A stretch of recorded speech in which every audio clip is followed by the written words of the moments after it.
L'Olympique lyonnais se relance dans la course à la Ligue des Champions en battant Monaco. Saint-Etienne et Bordeaux se donnent de l'air dans la lutte pour le maintien en Ligue 1 et l'Inter Milan remporte la Serie A. Toute l'actualité est dans le journal de Made in Foot.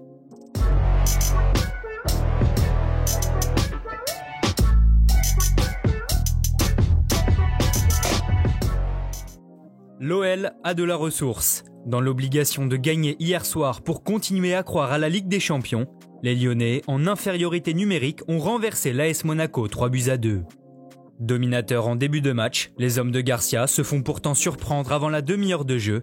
Après un jeu en triangle avec Caio Henrique et Ben Yedder, Volante s'échappe dans la profondeur pour aller battre Lopez. Les Rodaniens parviennent à égaliser après la pause par l'intermédiaire de Memphis Depay, auteur d'un rush solitaire ponctué d'une frappe du gauche.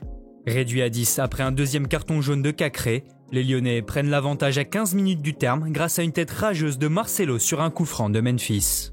Dans une fin de match complètement folle, Ben Yedder égalise sur pénalty d'une magnifique Panenka avant d'assister au but de la victoire du jeune Ryan Cherki à peine entré en jeu. Bordeaux peut respirer. Après 5 défaites de rang, la formation de Jean-Louis Gasset a retrouvé le chemin de la victoire. Opposés à des Rennais réduits à 10 dès le début de match après un carton rouge d'Enzonzi, les Girondins se sont imposés 1-0 grâce au premier but en professionnel du jeune Sékou Mara. Grand club français également en danger, l'AS Saint-Etienne a fait un grand pas vers son maintien en l'emportant 2-1 sur la pelouse de Montpellier. Rapidement menés après un but de Delors, les Verts ont renversé la situation grâce à Amouma et Debuchy.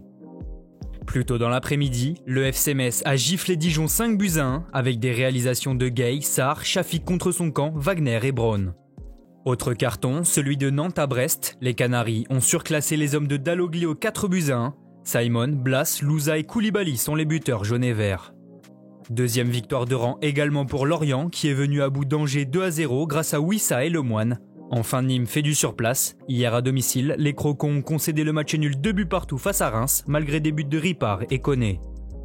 Au terme de cette 35e journée, Lille est toujours leader de Ligue 1 avec 1 point d'avance sur le PSG.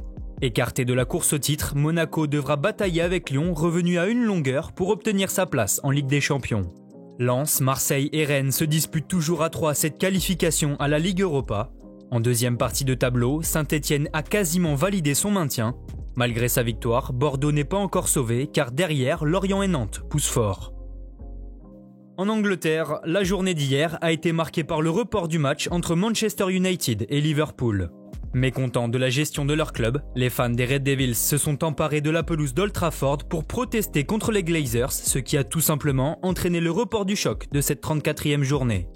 Côté terrain, notons le succès 2-0 d'Arsenal à Newcastle et le triplé de Gareth Bale lors de la victoire 4-0 de Tottenham contre Sheffield. En Espagne, le FC Barcelone suit le rythme imposé par l'Atlético et le Real Madrid. En déplacement sur la pelouse de Valence, les Blaugrana ont gagné 3-1 grâce à un doublé de Messi et un but de Griezmann. Avec 74 points, les Catalans sont donc à égalité avec le Real Madrid et comptent toujours 2 longueurs de retard sur les Colchoneros. 11 ans après son dernier sacre national, l'Inter remporte le Scudetto. Suite au match nul 1 but partout de l'Atalanta sur la pelouse de Sassuolo, les Nerazzurri sont assurés de terminer à la première place du classement final de la Serie A, édition 2020-2021. L'Inter Milan glane donc le 19e titre de son histoire et met ainsi fin à la domination de la Juventus de Turin, sacrée championne lors des 9 derniers exercices. Merci à tous de nous avoir suivis. N'hésitez pas à vous abonner, liker et partager. On se retrouve très bientôt pour un nouveau journal.